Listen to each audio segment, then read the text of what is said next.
na nossa aula passada, nós estávamos falando um pouquinho a respeito do IS. Nessa nossa aula de hoje, nós vamos falar um pouquinho a respeito do LM, para depois nós juntarmos todas essas questões e compreendermos de maneira perfeita o modelo IS-LM. Ok? Muito bem, vamos dar uma olhada lá para o nosso quadro. Acompanha comigo. Então, agora nós temos uma situação que será representativa, né, da nossa curva LM, liquidez, dinheiro, ou seja, no mercado monetário.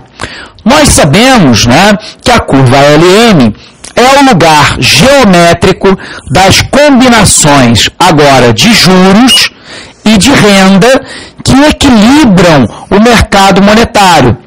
Isto é, quando a oferta monetária M iguala a demanda monetária L, ou seja, M é igual a L.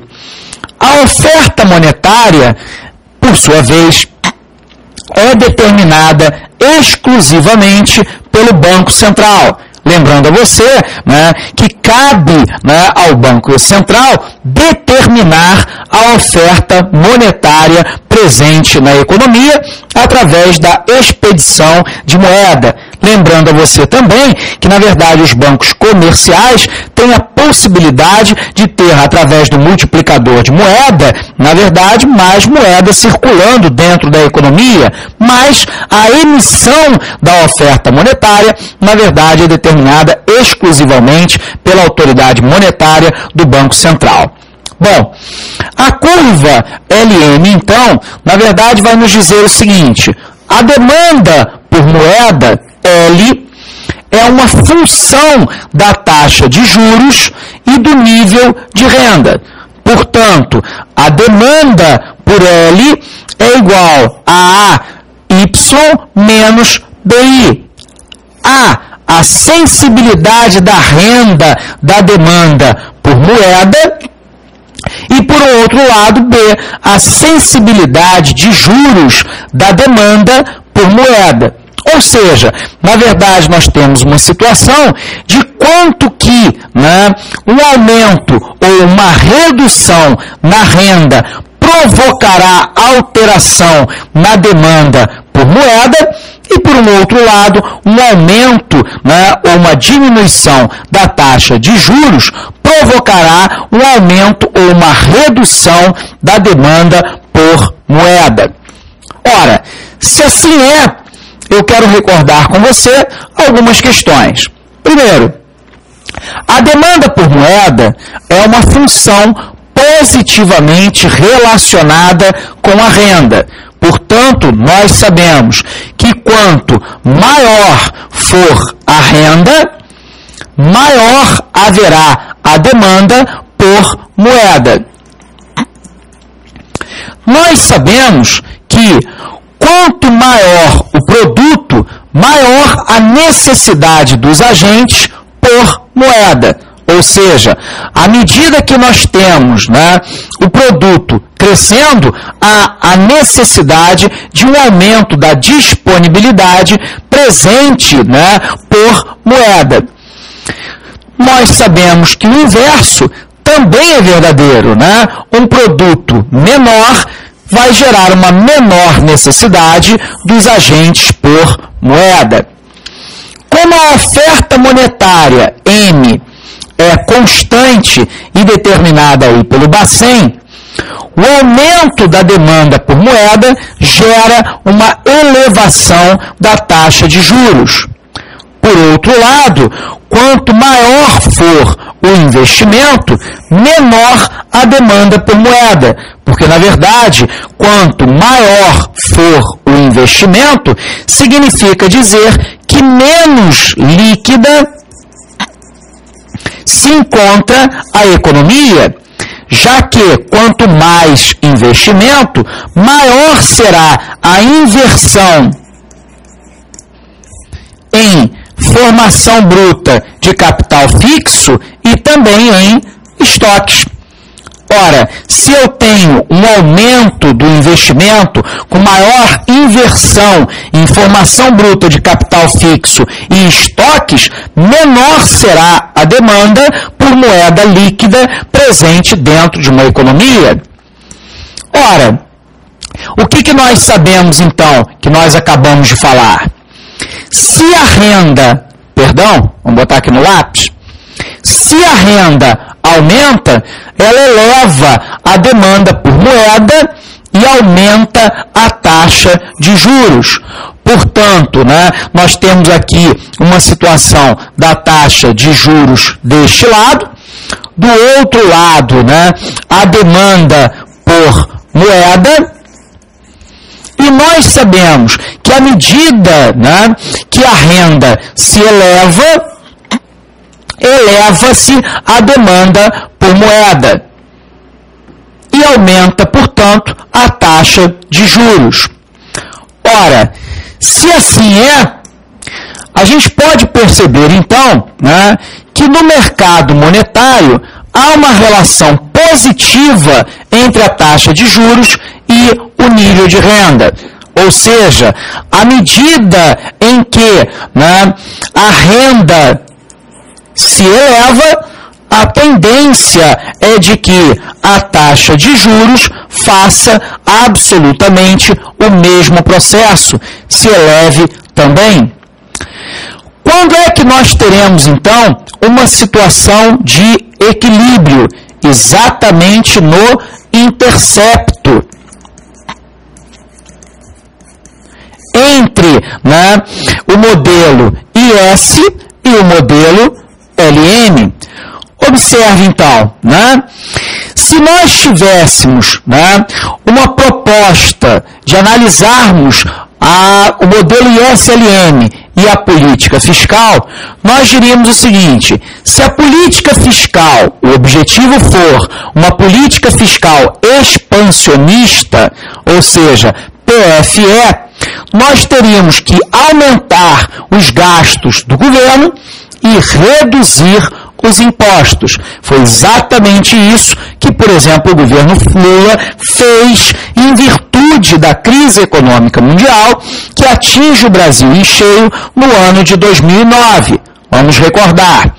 No ano de 2009, o nosso crescimento foi negativo em 0,2%.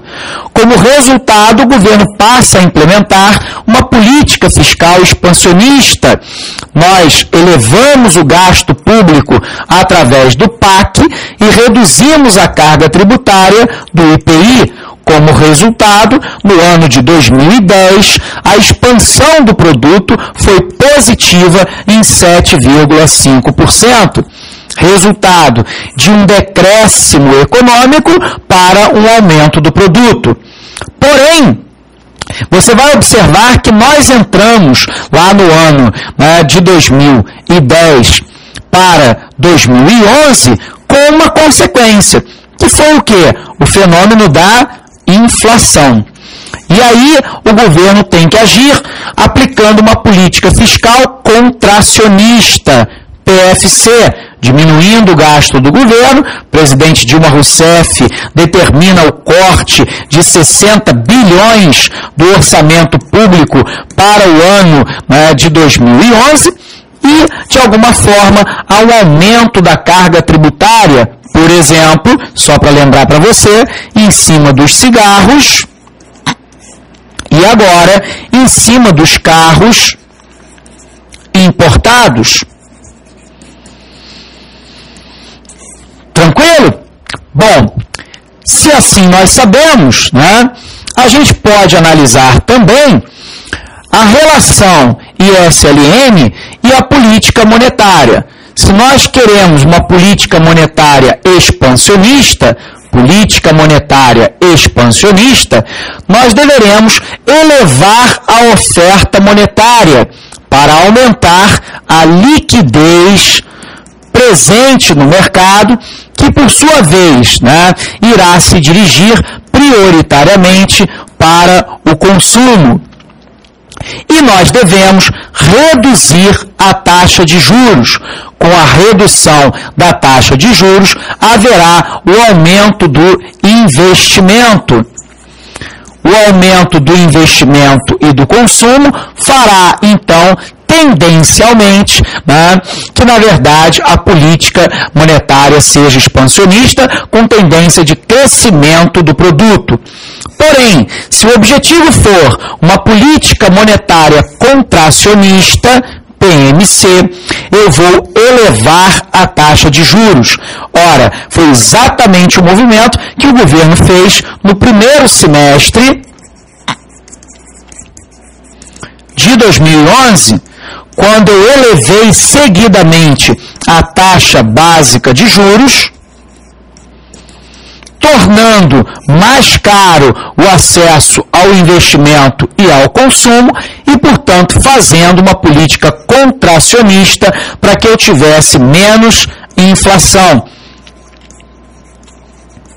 Tranquilo? Ou seja, para que, né, a demanda agregada fosse igual à oferta agregada. Ora, assim sendo, né, nós temos uma situação interessante. O modelo IS, né, que é o modelo keynesiano, né, nós vamos poder perceber que nesse modelo o investimento é um gasto autônomo. Investimento igual a gasto ou investimento autônomo. Sensibilidade a juros igual a zero. A realização de uma política monetária, né, que fosse de alguma forma expansionista, né, é incapaz de elevar o nível de produção. Apenas a política fiscal expansionista tem esta tendência. Se nós analisarmos, né, a LM clássica, a sensibilidade de juros da demanda por moeda é nula. Isso significa que a demanda por moeda dependa só da renda, isto é, L é igual a Y.